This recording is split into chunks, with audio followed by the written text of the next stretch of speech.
আজকে সাংবাদিক সম্মেলন ডেকেছি, প্রথম দিন হবে এবং জনগণের অনেক আশা আকাঙ্ক্ষা থাকে, প্রশ্ন থাকে যে তিপ্রামথা জনস্বার্থে বিশেষভাবে পিছিয়ে পড়া তিপ্রাসাদের সাথে কি বক্তব্য এই অ্যাসেম্বলিতে ওনারা উত্থাপন করবেন, এটা অনেকের কাছেই প্রশ্ন থাকে। সরকারের থেকে তিপ্রামথা কথা বলছে না, অনুপ্রবেশকারীদের বিরুদ্ধে কি পদক্ষেপ সরকার নিয়েছে সেই সমস্ত বিষয় নিয়ে রাজ্যের মানুষ জানতে চায়। আমরা তিপ্রামথা লেজিসলেটিভ পার্টি আমরা সিদ্ধান্ত নিয়েছি যে বিধানসভায় চলতি অধিবেশনে আমরা অনুপ্রবেশকারী প্রতিরোধে এবং যারা প্রবেশ করেছে তাদের বিরুদ্ধে সরকার কি পদক্ষেপ গ্রহণ করেছে সেই বিষয় নিয়ে সরকারের থেকে আমরা সরকারের কাছে জানতে চাইব।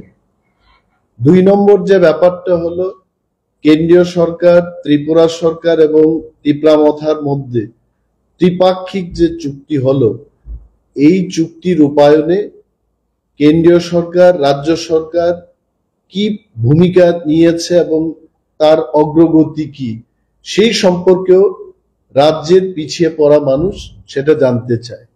এই অধিবেশনে আমরা আমাদের শর্ট নোটিস ডিসকাশনের মাধ্যমে আমরা জানতে চেষ্টা করব যারা পজিশনে রয়েছেন, ট্রাইবাল ওয়েলফেয়ার ডিপার্টমেন্ট, মাননীয় মুখ্যমন্ত্রী এবং ভারপ্রাপ্ত অন্যান্য মন্ত্রীগণ যারা এই প্রশ্নের সঙ্গে জড়িত থাকবেন, তারা যেন রাজ্যের মানুষকে সুন্দরভাবে বলেন যে এই ত্রিপাক্ষিক চুক্তির অগ্রগতি কত হয়েছে এবং কবে বাস্তবায়ন হবে। কারণ বিধানসভা, রাজনীতি এবং সংসদীয় গণতন্ত্র এটা কোনো মল্লযুদ্ধের আসর নয়, এখানে বাহুবলের কোনো লড়াই নয়, এটা হচ্ছে যুক্তি, সংবিধান এবং ভারতবর্ষের যে চলতি প্রথা, যার মাধ্যমে জনগণের ভোটের অধিকারে আমরা জনপ্রতিনিধি হয়েছি।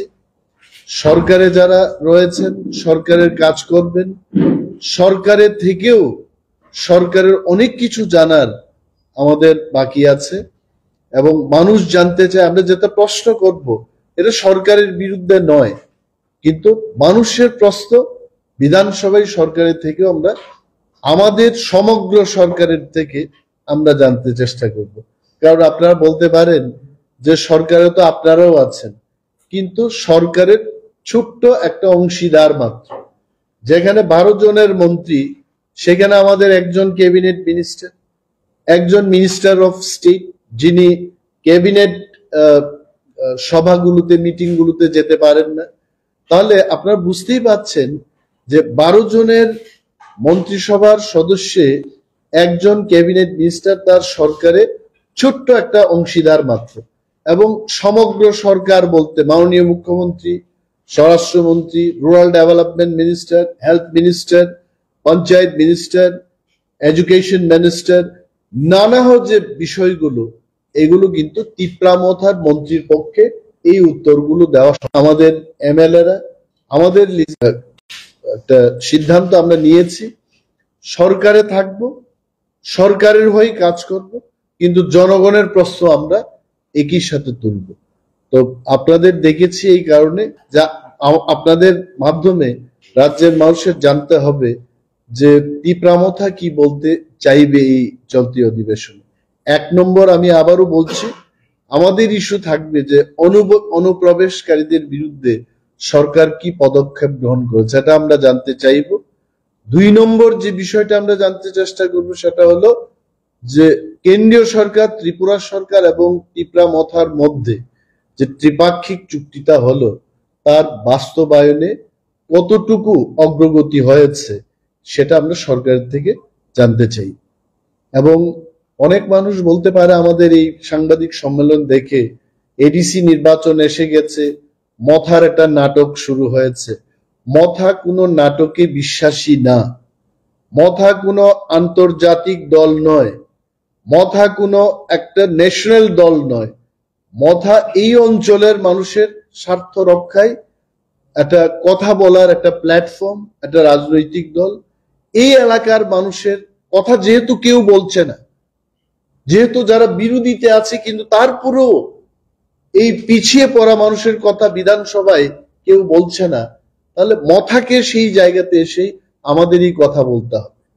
তো it is not to be misunderstood. Again, we are telling that Motha is in the government, and again Motha is talking against the government.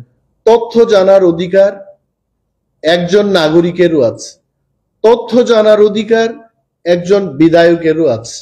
তো বিধায়ক হাজার হাজার মানুষের পক্ষে সে প্রশ্ন আনতেই পারে সরকারের কাছে জানার জন্য। তো ধন্যবাদ আপনাদের, এবং এই অধিবেশনে আপনারা নিশ্চয়ই নজর রাখবেন যে আমরা কি বলতে চাই। Thank you. What are the demands that you are likely to raise in this assembly? Being in the government, still you are raising. Why? Because we have not seen a true implementation. We have been waiting for almost 17 months and it has not been implemented. I think on and off you have heard our founder and chief of the party, Maharaja Pradyut Kishore Devbar, and then it's time for us as representative. I think we also should take in the house and let the people of the state know about the seriousness of Tipra Motha. If at all this is not getting implemented, it is not our fault. But the government has to reply. The state government, the people responsible to answer this question, it is time for them to answer. Another issue is about infiltration. Even yesterday, the Prime Minister is coming in the district, Gomoti. There 5 infiltrators were arrested only yesterday. What does it speak about the situation and the Ministry of Home Affairs? See, this question you should have asked the concerned minister who's looking after of the department. I think I need not to mention. This is where Tipra Motha is raising the point that in spite of central government giving direction to the state government in regard to the infiltrators illegally who are migrating in Indian Union, they should be identified and they should be pushed back.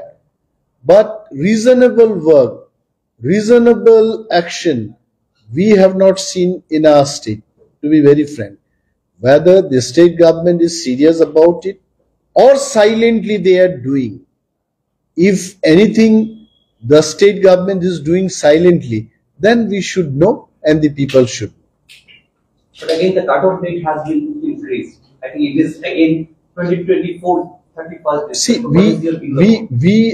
we are very clear about it. We don't have the number in the parliament. We don't have any representative from our party in the parliament, either in the lower house or in the upper house. We don't have any representative. But we are of the opinion that there was real cut-off date. Who are foreigners, who are not foreigners, it had been already decided long back. I think 1971 was the cut-off year. And Tipra Motha firmly believes that central government, I think maybe having the majority in the parliament, they can always give this kind of direction. But Motha believes the real cut-off year should be 1970. Last 2 questions. Village committee election or village council election is pending. Supreme Court has also intervened into it. And why Motha now raising this question may come to the public. No, Motha has been raising all the time. But again, I told you that this is not a wrestling stage. Okay, where the muscle man will defeat another man. The point is, the government has to take decision. The election machinery has to take the decision. See, even I have become a representative through the electoral process only.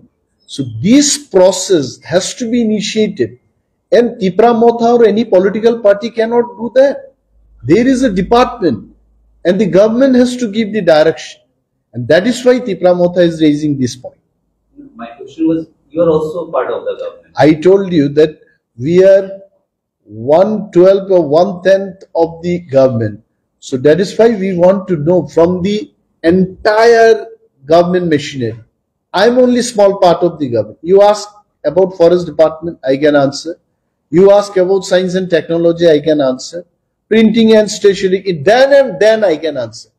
3 departments are in my mind. But how can I answer what exactly is happening in rural development, health, tourism? Because different ministers are there.